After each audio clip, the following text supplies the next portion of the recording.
Hi నేను సతీష్. ఈరోజు big boss అయితే మరో రెండు బిగ్ షాక్ క్లాన్స్కి అయితే ఇవ్వబోతున్నాడు. బిగ్గెస్ట్ షాక్ అనేది చెప్పవచ్చు. ఎందుకంటే నాకున్న లేటెస్ట్ అప్డేట్ ప్రకారం ఇది నిజంగా షాకింగ్ అప్డేటే. ఫ్యూజులు ఎగిరిపోతాయి. మళ్ళీ బిగ్ బాస్ అంతా నీ ఇష్టం, భలేగా ఆడుకుంటున్నావు బిగ్ బాస్ అన్నట్టుకైతే వీళ్ళ మొహాలన్నీ ముఖ చిత్రాలన్నీ మారిపోతాయి.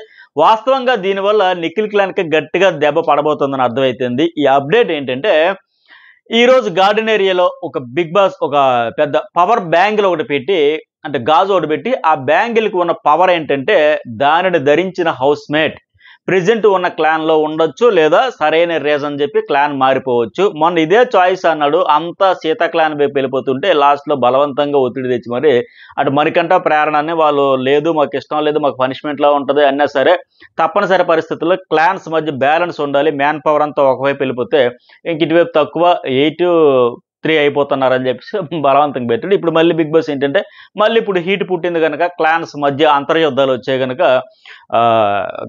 పీక్స్కి వెళ్ళిపోతుంది కనుక రచ్చ. మళ్ళీ ఇప్పుడు మారిస్తే ఎలాంటి రీజన్స్ చెబుతారు, ఎవరు మారుతున్న లెక్క, ఎలాంటి ఛాన్సెస్ మళ్ళీ వాళ్ళకి అవకాశం ఇచ్చాడు. సో ఇప్పుడు ఏం జరగబోతుంది, నెక్స్ట్ ఏ టాస్క్లు క్లాన్స్, అలాగే సీక్రెట్ రూమ్ గురించి రీఎంట్రీ ఉంటుందా, ఉంటే ఎవరు వస్తారో, వైల్డ్ కార్డుల గురించి, హౌస్లో డిస్కషన్ అంటే బయట డిస్కషన్ అంటే చాలా అప్డేట్స్ అన్ని కూడా వీడియోలు చెప్పబోతున్నాను. అలాగే ఈరోజు మనం చూడబోతున్న టాస్క్లు ఎలా ఉంటాయి, ఎవరు ఆడి ఎవరు గెలిచే అవకాశం ఉంది, ఇవన్నీ కూడా చాలా ఇంట్రెస్ట్గా ఫన్నీ అండ్ దీంతో ఫైర్ ఇవన్నీ రాబోతున్నాయి. ఇవన్నింటి గురించి చెప్పబోతున్నాను. అలాగే వీడియో చూసే ముందు లైక్ చేయండి, కామెంట్ చేయండి, సబ్స్క్రైబ్ కూడా చేసుకోండి. మంచి మంచి అప్డేట్స్ అన్ని కూడా షేర్ చేసుకుంటా. మీరు ఎక్కువ లైక్స్ చేస్తే ఎక్కువ మందికి రీచ్ ఉంటుంది కనుక. అయితే ఈ బ్యాంగిల్ స్పెషల్ పవర్ పెట్టి బిగ్ బాస్ ఇస్తాడు కదా మారాలని చెప్పేటప్పుడు, ఈ అవకాశం హౌస్లో ఉన్న ఇద్దరు చీఫ్లు ఎవరు, నిఖిల్ అండ్ సీతకు తప్ప మిగిలిన 9 మంది క్లాన్ మెంబర్స్కి బిగ్ బాస్ ఇచ్చినట్టు నాకున్న అప్డేట్. అయితే ఇద్దరు చీఫ్లు వెళ్ళి సహజం అది అందరినీ రిక్వెస్ట్ చేస్తూ ఉంటారు, మా టీంలోకి రండి, మా టీంలోకి రండి, మా టీంలోకి రండి. ఇలాగే పృథ్వీని కూడా సీత అడుగుతుందంట తన క్లాన్లోకి రమ్మని. మరి సోనియాను కూడా అడిగిద్దా లేదా, అడగకపోవచ్చు. ఎందుకంటే వాళ్ళ క్లాన్ ఎవరు ఆవిడ వద్దు అని అనుకుంటున్నారు కనుక, లేకపోతే తప్పే ఉంది ప్రయత్నం చేద్దామని అక్కడ కూడా చేసి ఉంటుందేమో. బట్ పృథ్వీని అడుగుతుందని నాకున్న ఇన్ఫర్మేషన్. అయితే ఆ తర్వాత బిగ్ బాస్ ఇంకా అడగడం అయిపోయిన తర్వాత, క్యాంపెయినింగ్ అయిపోయిన తర్వాత వాటర్ల దగ్గరికి వెళ్ళి వినపాలు చేసుకున్నట్టుగా అయిపోయినాక ఆ తర్వాత బిగ్ బాస్ పిలిచి ఒక్కొక్కరిని ఆ బ్యాంగిల్ ధరించి మీ డెసిషన్ ఏంటో చెప్పండి, ఆ ఉన్న క్లాన్లోనే ఉంటారో పక్క క్లాన్కి వెళ్తారంటే ఫస్ట్ ఫ్రస్ట్రేషన్లో ఉన్న మణికంఠతోనే రిబన్ కటింగ్ అయింది. ఫస్ట్ పిలిచి పవర్ బ్యాంగిల్ వేసుకుని ఏ టీంలో ఉంటాడో నిర్ణయించుకోవచ్చు అని ఆయనకి చెప్పడంతో క్లాన్ మారాలనుకుంటే రీజన్ కూడా మరి వ్యాలిడ్ రీజన్ ఉండాలి. ఏదో మమ అనిపించకుండా ముఖ్య వెళ్తా బిగ్ బాస్ బాయ్ నిఖిల్ అని చెప్పకుండా రీజన్ కూడా చెప్పాలిగా. మరి ఎందుకంటే ఇవే చెప్పిస్తేనే మళ్ళీ అక్కడ ఫైర్ వస్తుంది, గొడవలు వస్తాయి, మాట పెరుగుద్ది, కంటెంట్ వస్తుంది. అందుకోసం రీజన్ చెప్పాలి అని చెబుతాడు బిగ్ బాస్.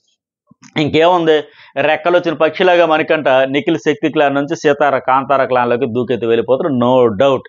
ఎందుకంటే నిన్న అతని కనీసం అతని అభిప్రాయం కూడా చెప్పనివ్వకుండా మిగతా నలుగురు ఎలా డ్రిల్లింగ్ చేశారో చూసాం. అందుకే ఎంత త్వరగా వీలైతే అంత త్వరగా నిఖిల్ క్లాన్ కబంధ హస్తాల్లోంచి పారిపోవాలని అనుకుంటూ ఉన్నాడు. వాస్తవంగా అతనికి రావడమే ఇష్టం లేదు. ఇష్టం లేకుండానే బిగ్ బాస్ తప్పదు అనడంతో ఇంకా ఆప్షన్ లేక అతి బలవంతం మీద వచ్చాడు. వచ్చినందుకు అతనికి ఏంటి పిచ్చెక్కించేశారు. ఈ దెబ్బకు బిగ్ బాస్ అవకాశం ఇవ్వగానే, పైగా అతనితోనే ఓపెనింగ్ మొదలు పెట్టగానే ఇంకెందుకులే అని చెప్పి ముందు అతనే వెళ్ళిపోవడం ఖాయమని నాకు అనిపిస్తుంది. అలాగే నిఖిల్ టీంలోనే ఇంకెవరు, యష్మి కూడా జంప్ అయిపోతుందా లేక ఉంటుందా అనేది చూడాలి. నేనేమనుకుంటానంటే ఆమె వెళ్ళదని అనుకుంటున్నా. ఎందుకంటే నిఖిల్ టీం టాస్కుల్లో గెలిచి లీడ్లో ఉంది. పైగా ఆమెకు నచ్చిన ఫేవరెట్ చికెన్ లాంటి రిచ్ ఫుడ్ కూడా నిఖిల్ టీం దగ్గర ఉంది. ఈ టాస్కులు గెలిచిన తర్వాత ఒక 2 టాస్కులు వీళ్ళు గెలిచిన తర్వాత చికెన్ మటన్ ఇవన్నీ కూడా నిఖిల్ తెచ్చుకుంటాడు. సో యష్మి మొన్న కూడా ఎవరు మణికంఠ కూడా అనింది, నువ్వు చీఫ్ అయితే సూపర్ మార్కెట్కి వెళ్ళి చికెన్ తెస్తావా అని చెప్పి. సో చికెన్ కావచ్చు, టాస్కుల్లో ఆయన వాళ్ళ నిఖిల్ టీం లీడ్లో ఉండడం వల్ల కూడా ఆమె వెళ్ళకపోవచ్చు అని అనుకుంటున్నా. ఆమె పక్క క్యాలిక్యులేటర్గా ఉంటుంది. మణికంఠ మాదిరిగా ఎమోషనల్గా ఆమె ఆలోచించి డెసిషన్ తీసుకున్న రకం అయితే కాదు. అలాగే ఇంకోటి ఏంటి, మొన్న ఈ క్లాన్ మెంబర్ సెలక్షన్ రోజు కూడా చూసాం కదా, నాకు ఎక్కడైనా ఒకటే, ఆ క్లాన్ అయినా ఒకటే, ఈ క్లాన్ అయినా ఒకటే అని ఆవిడ పెద్దగా సీత క్లాన్లో ఉండాలి లేకపోతే నిఖిల్ క్లాన్లో ఉండాలని పట్టింపు లేకుండా ఎక్కడైనా ఒకటి నేను ఆడడానికి వచ్చి ఎవరికైనా ఆడతా, ఎలాగైనా ఆడతాను చెప్పింది. సో నిఖిల్ టీంకి వచ్చింది కదా. ఫస్ట్ ఆమె రాగానే స్పై వచ్చింది అనేలా సోనియా నిఖిల్ అయితే అనుమానించారు. బట్ ఆమె వాళ్ళ అనుమానాలన్నీ పటాపంచలు చేసేసి ఆ గ్రూపులో పక్కాగా కలిసిపోయింది, పాలు నీళ్ళు లెక్క కలిసిపోయింది నిఖిల్ అండ్ పృథ్వీ సోనియా గ్రూప్లో. అదే యష్మిలో ఉన్న గొప్పతనం. ఎక్కడున్నా ఆ టీంలో తేలిగ్గా ఇమిడిపోవడం, కలిసిపోవడం, ఏదైనా చెప్పాలంటే మళ్ళీ నో మొహమాటం, ఫటాఫట్ ధనాధన్ అన్నట్టు ఉంటుంది. సో అందువల్ల కలిసిపోయే నేచర్ కూడా ఉంది. మరి దేనికి దానికే ఆటకాట, మాటకి మాట, ఫటాఫట్ అన్నట్టు కనుక సో అట్లా ఉంటుంది. ఒకవేళ యష్మి నిఖిల్ క్లాన్ వదిలేసి వెళ్తే మాత్రం మళ్ళీ ఎక్కడ మొదలయ్యిందో అక్కడికే ఆ ముగ్గురు దగ్గరికే నిఖిల్ టీం వచ్చేస్తుంది. సోనియా, పృథ్వీ తప్ప ఇంకెవరు ఉండరు. ఇంకా ఇంకోటి ఏంటంటే ఒకవేళ సీత క్లాన్లోని కూడా వాళ్ళలో ఎవరైనా నిఖిల్ క్లాన్కి రావాలన్నా రావచ్చు. బట్ నాకు తెలిసి నైనికి మాత్రమే కొద్దిగా అటు ఇటు ఊగిసలాడుతూ ఉంది. మిగతా ఎవరు 100% రారు. ఎందుకంటే నైనికి అయితే చూస్తా ఉన్నాం, వాళ్ళ క్లాన్ దగ్గర ఉన్నంతసేపు వీళ్ళ గురించి మాట్లాడుతుంది, మెయిన్ కామెంట్స్ అయినా పాస్ చేస్తుంది, గ్రాండ్ మదర్లా అంటుంది, ఇతని గురించి కూడా ఫేక్ పర్సన్ అన్నీ చెబుతుంది. మళ్ళీ ఇక్కడికి వచ్చి నిఖిల్ దగ్గరికి వచ్చేసరికి కాసేపు మాట్లాడడం, జోకులు వేయడం, కాస్త ఇంటరాక్ట్ అయ్యే ప్రయత్నం చేయడం అవన్నీ చేస్తూ ఉంది. అంటే అటు ఇటు ఎందుకు మనం ఇక్కడ ఉందాం అక్కడ ఉందాం, ఈయన కూడా క్లాన్ చీఫ్ కదా, రేపొద్దున ఏదైనా అవకాశాలు స్వాప్లు మొన్న ఒకసారి నామినేషన్ నుంచి కూడా సేవ్ చేశాడు కదా. సో ఇలాంటివన్నీ బెనిఫిట్స్ ఏమైనా ఉంటే చీఫ్తో మంచిగా మంతనాలు జరిపితే ముందే బెటర్, కానీ ఎలా మైండ్ గేమ్ ఆడుతున్నాము రెండు పక్కల అనేది అనిపిస్తుంది. మిగతా వాళ్ళు ఎందుకంటే అక్కడ వాళ్ళు అక్కడ, ఇక్కడ వాళ్ళు ఎక్కడ ఉన్నా సరే ఈవిడ మాత్రం రెండు పక్కల జంపింగ్స్ చేస్తున్నట్టుగా అటు ఇటు అయితే ఉన్నట్టుంది. చూద్దాం మరి ఈవిడ స్ట్రాటజీస్ ఏంటో. ఏది ఎందుకంటే ఇది బిగ్ బాస్ హౌస్ కదా, ఎవరి స్ట్రాటజీ ఏంటి, ఎవరి మైండ్ గేమ్ ఏంటి, ఎవరు 2 ఫేసెస్, ఎవరు లేకపోతే ఫెయిర్, ఎవరు ట్రాన్స్పరెంట్గా ఉన్నారు, ఎవరు లేరు అన్నీ బయటపడితే కాస్త సమయం సందర్భం ఆ టాస్కులు వచ్చేటప్పుడు ఆ వాళ్ళ సిచ్యువేషన్స్లో తీసుకునే డెసిషన్స్ బట్టి అన్నీ బయటపడుతూ ఉంటాయి. అలాగే ఇంకోటి ఏంటి, ఈరోజు మరో 2 టాస్కులు హౌస్లో కూడా జరుగుతాయి అన్నది నాకున్న అప్డేట్. ఇది కూడా మీకు ఎవరు ఎప్పటివరకు చెప్పలేదని అనుకుంటున్నాను. ఎవరు చెప్పలేదంటే ఖచ్చితంగా ఒక కామెంట్ చేయండి, అట్లాగే లైక్స్ కూడా చేయండి. ఒక టాస్క్ ఏంటంటే మనకు ప్రోమోలో చూపించారు కదా, సౌండ్ వస్తుంది, యానిమల్ సౌండ్, ఇది ఆహారం అంటే దాని గురించి సంపాదించుకోవాలంటారు కదా, దానికి గెస్ చేసి ఆ సౌండ్ గుర్తుపెట్టుకుని చిన్న ప్లాంక్ పై అయితే రాయాలి. సో ఈ టాస్క్లో నిఖిల్ టీం గెలిచినట్టు నాకున్న అప్డేట్. ఇప్పుడు ఆవు అంబా అని లెక్క సౌండ్ వస్తే అది గుర్తుపెట్టుకొని రాయడం, తేనెటీగ సౌండ్, గుర్రం సకిలింపు, గాడిద గాండ్రింపు, ఇవన్నీ కూడా టకటక వస్తే గుర్తుపెట్టుకుని టకటక రాయాలి. ఈ టాస్క్లు అయితే నిఖిల్ ఇది కొద్దిగా ఫన్నీగా ఉంటుంది, ఎవరు ఎలా గ్యాస్ చేశారంటే ఇదైతే నిఖిల్ టీం గెలుస్తుంది. అలాగే ఈ టాస్క్ తర్వాత రేషన్ ఇచ్చారంటే ముందుగా గెలిచే నిఖిల్ టీం రేషన్ తెచ్చుకుంటారు. అతను వెళ్ళి చికెను, మటను ఇలా కొద్దిగా రిచ్ ఫుడ్ అంతా తెచ్చుకుంటాడంట, అంటే లగ్జరీకి సంబంధించి. ఆ తర్వాత చేత వెళ్ళి మిగిలిన రేషన్ అయితే తెచ్చుకుంటుంది. అలాగే ఈరోజు జరగబోయే మరో టాస్క్ అప్డేట్ ఏంటంటే ఇది పక్కా ఎంటర్టైన్మెంట్ టాస్క్. ఇది చాలా ఫన్ ఉంటుంది హౌస్మేట్స్కి, ఆడియన్స్కి. హౌస్లో ఉన్న ఒకరిలా ఇంకొకరు యాక్ట్ చేసి చూపించాలంట, అంటే వాళ్ళ బొమ్మ మెడలో వేసుకొని వాళ్ళలా నటించాలంటే ఇమిటేషన్ చేయాలి. ఇలా గత సీజన్లో కూడా మనం ఈ టాస్క్ చాలా సీజన్లో చూస్తే ఎప్పుడు చేసిన ఫన్గా ఉంటుంది.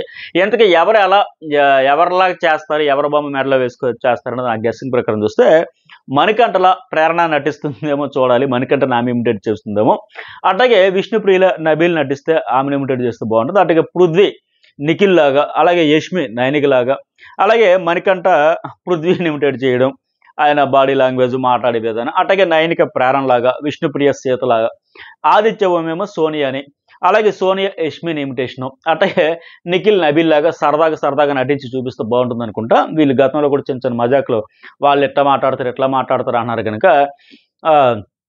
అలాగే నిన్న నబీల్ కూడా ఆదిత్య బాబుని వచ్చించి ఆయన ఎలా మాట్లాడుతాడు, ఎలా టెన్షన్ అయిపోతుంటాడు, ఎలా ఎగ్జైట్మెంట్, యాంగ్జైటీ అన్నీ వచ్చేస్తుంటే అవన్నీ కూడా నేను చెప్పాడు. సో ఈ నేపథ్యంలో ఓహో నబీల్ ఏమో ఆదిత్యని ఇలా ఇమిటేట్ చేశాడు కదా, మరి ఎవరు చేస్తే ఎట్లా బాగుంటుంది, అలాగే ఈ టాస్క్ డిజైన్ చేశారు అనుకుంటున్నా.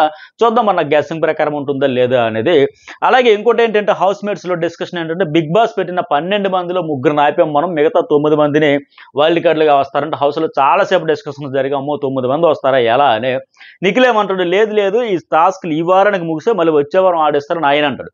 నబీల్ ఏమో లేదు సర్వైవల్ ఆఫ్ ఫిట్టెస్ట్ టాస్క్ ముగిసింది అన్నారు, మొత్తం ఓవరాల్కి ఫినిష్, మీరు 3 వైల్డ్ కార్డులు ఆపారు అన్నారు కనుక ఇంకా 9 మంది వస్తారు, 9 ప్లస్ మనం 11 మొత్తం 20 కాబట్టి, అంటే డబుల్ ఎలిమినేషన్లో దిబిడి అయిపోతే ఆగం అయిపోతుంది ఇంకా హౌస్లో కానీ ఎలిమినేషన్లో కానీ. సో ముందే చెప్పాడు బిగ్ బాస్ భూకంపం వస్తుంది, పెద్ద తుఫాన్ వస్తుంది కనుక సీరియస్గా ఆడాలి, గెలవాలి, ఎవరు బెస్ట్ వాళ్ళు ఇచ్చుకుంటూ పోవాలని ఆయనైతే మరింత తనను మోటివేట్ చేసుకుంటూ ఐఎమ్ స్ట్రాంగ్ అయినట్టు ఆయన ఉన్నాడు. సో మొత్తానికి ఇన్ని డిస్కషన్స్ జరుగుతున్నాయి ఆడియన్స్లో కూడా. సో నాకు తెలిసిన అప్డేట్ ఏమంటే వైల్డ్ కార్డులను 4 పేర్లుగా అంటే 8 మందిని తీసుకొస్తున్నట్టు అప్డేట్ వచ్చిందంటే మరో టాస్క్ ఆడించి ఒక నెంబర్ని హౌస్లోంచి ఆ బోర్డు పై నుంచి తీసేస్తే ఇంకా తర్వాత 8 పేర్లు. ఈ వైల్డ్ కార్డులు ఎలా వస్తారనేది తెలిసింది. అంటే ప్రెజెంట్ హౌస్లో 9 ఉన్నాయి కదా, మరో టాస్క్ పెట్టి దానిలో గెలిచాక 1 లక్ష ప్రైజ్ మనీ కలిపేసి ఒక నెంబర్ని తీసేసి, ఇది నాకు గెస్సింగ్. మరి చూద్దాం ఎంతమంది వస్తారు ఏంటనేది. అలాగే ఇంకోటి ఏంటంటే చాలామంది అడిగేది సీక్రెట్ రూమ్. నాకు తెలిసి ప్రస్తుతానికైతే లేదు. ఇప్పుడు నేను వీడియో చేస్తానికి ఎలాంటి అప్డేట్ లేదు. No secret room. ఒకవేళ ఉంటే ఖచ్చితంగా మీకు ఫస్ట్ షేర్ చేసుకుంటా. గత సీజన్ 5వ వారం గౌతమ్ కృష్ణ అండ్ శుభశ్రీని పంపేసి అప్పుడు సీక్రెట్ రూమ్ పెట్టారు.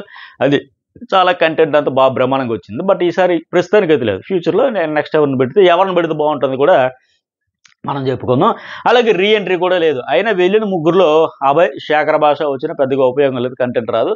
బేబక్క వస్తే బెటరే అని నాకు ఫీలింగ్. కానీ ఆమె బయట ఒకలా ఉంటూ హౌస్లోకి రాగానే వాయిస్కి మొత్తం లాక్ చేసేసి కంప్లీట్గా మ్యూట్లోకి వెళ్ళిపోయి ఇంకా ఆవిడ వచ్చిన పెద్ద కంటెంట్ రాదని అనుకోండి. ఎందుకులే వచ్చామా వెళ్ళామన్నట్టు ఉంటే మరి వేస్ట్ కదా.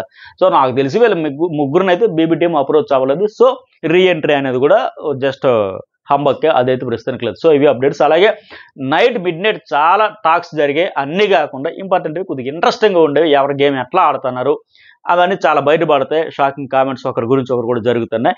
నెక్స్ట్ వీడియోలో అప్లోడ్ చేస్తా. చాలా ఇంట్రెస్ట్గా ఉంటుంది, మిస్ కాకండి. అలాగే లైక్ కామెంట్ కూడా చేయండి.